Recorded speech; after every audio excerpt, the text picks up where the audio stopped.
अब्बास आ जाए तो क्या करोगे? यकीनन अगर अब्बास मैदान में आ जाए तो सब के सब उसे देखकर ही मर जाओगे। लेकिन सवाल ये है, आखिर ऐसा क्या था अब्बास बिन अली में कि उनका नाम ही दुश्मनों के लिए मौत बन गया? चलिए आज हम जानते हैं इसी वाकये को। क्या तुम जानते हो कि जिस शख्स को करबला में जंग की इजाजत तक नहीं मिली, उसी के नाम से यजीदी फौज की रूह कांपती थी? अब्बास। अब्बास का नाम लिया जाता तो तलवारें भारी हो जाती और दिल हल्के हो जाते। लेकिन सवाल यह है, जब करबला में उन्होंने जंग ही नहीं की तो फिर उनका इतना डर क्यों था? क्या करबला से पहले हजरत अब्बास अलैहिस्सलाम कभी मैदान में उतरे थे? जवाब है हां, और उनका पहला ही हमला इतिहास बन गया। आज मैं तुम्हें सुनाऊंगा हजरत अब्बास अलैहिस्सलाम की पहली जंग और पहला वार। ये वाकया है 37 हिजरी, जंगे सिफ़ीन का। एक तरफ हजरत इमाम अली अलैहिस्सलाम का लश्कर और दूसरी तरफ मुआविया का शामी लश्कर। तारीख बताती है कि शामी फौज की तादाद लाखों में थी। किसी ने कहा 1 लाख से ज्यादा और किसी ने कहा 2 लाख से ऊपर। मैदान में इमाम अली अलैहिस्सलाम खड़े थे। दुश्मन के लश्कर को देखा और फिर अपने बेटों की तरफ नजर की। मुस्कुराकर फरमाया, कौन जाएगा इन लाखों के मुकाबले में? सबसे पहले हजरत जाफिर बिन अली आगे बढ़े। अदब से बोले, बाबा मुझे इजाजत दीजिए। इमाम अली ने बेटे के सर पर हाथ रखा और पूछा, अगर मैं तुम्हें भेजूं तो तुम क्या चाहोगे? जाफिर बोले, बाबा मुझे आपका घोड़ा दीजिए, आपकी तलवार दीजिए और 1500 का लश्कर दे दीजिए। मैं इन लाखों के बीच उतरूंगा। इमाम अली मुस्कुराए और फरमाया, हिम्मत को सलाम, लेकिन अभी वक्त नहीं।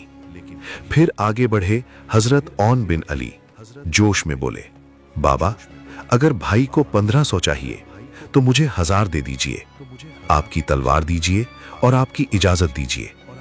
इमाम अली ने उनकी भी हिम्मत को सराहा और फरमाया, तुम दोनों अली के बेटे हो, लेकिन अभी अल्लाह का हुक्म कुछ और है। तभी एक तीसरा बेटा खामोशी से आगे आया। न तलवार की मांग, न लश्कर की मांग, न घोड़े की मांग, बस सर झुकाकर खड़ा हो गया। ये थे हजरत अब्बास अलैहिस्सलाम। इमाम अली ने पूछा, मेरे बेटे अब्बास तुम क्या चाहते हो? अब्बास ने कहा, बाबा न मुझे लश्कर चाहिए, न तलवार आपकी चाहिए, न घोड़ा चाहिए, मुझे सिर्फ आपकी इजाजत चाहिए। इमाम अली की आंखों में अली की जवानी लौट आई। उन्हें खेमे में ले गए और थोड़ी देर बाद मैदान ने देखा। अब्बास के सर पर अली का अमामा, कंधों पर अली की चादर। इमाम अली ने अपने हाथों से अब्बास को घोड़े पर बैठाया। अब्बास मैदान में आए और लाखों के लश्कर को पुकारा, है कोई जो मेरे मुकाबले में आए? लाखों का लश्कर एक दूसरे को देखने लगा। इसी लश्कर में कुछ लोग आपस में कहने लगे, ये तो अली का बेटा है, अगर खुद अली मैदान में आ जाएं तो क्या करोगे?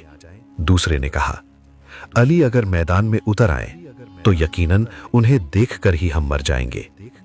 तभी लश्कर से एक मशहूर पहलवान निकला।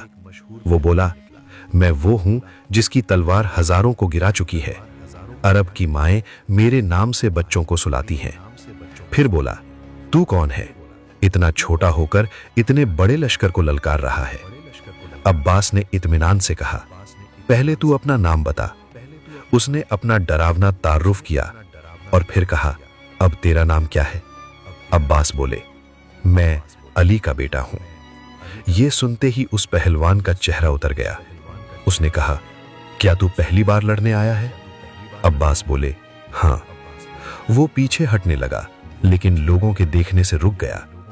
उसने तलवार उठाई और जोर का वार किया। अब्बास हट गए। दूसरा वार किया, अब्बास ने रोक लिया।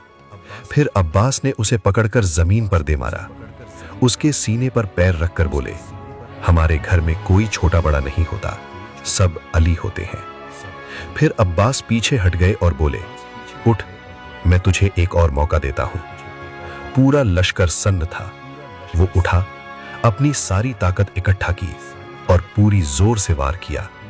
अब्बास ने धीरे से तलवार निकाली और एक ही वार में उसका काम तमाम कर दिया। मैदान में खामोशी छा गई।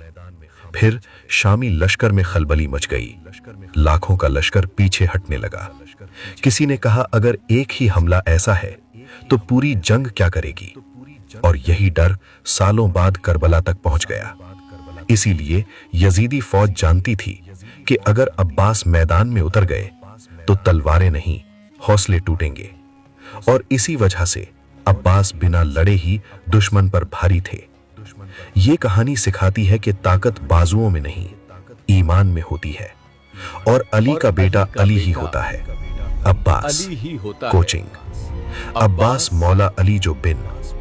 अब आप कमेंट में लिखिए अब्बास का नाम, ताकि दुनिया देखे कि अब भी हैदर के बेटे को याद किया जाता है। हमारे चैनल को सब्सक्राइब कर लीजिए। हम मिलेंगे एक नए वाकये के साथ। अब्बास अब्बास मौला अली बिन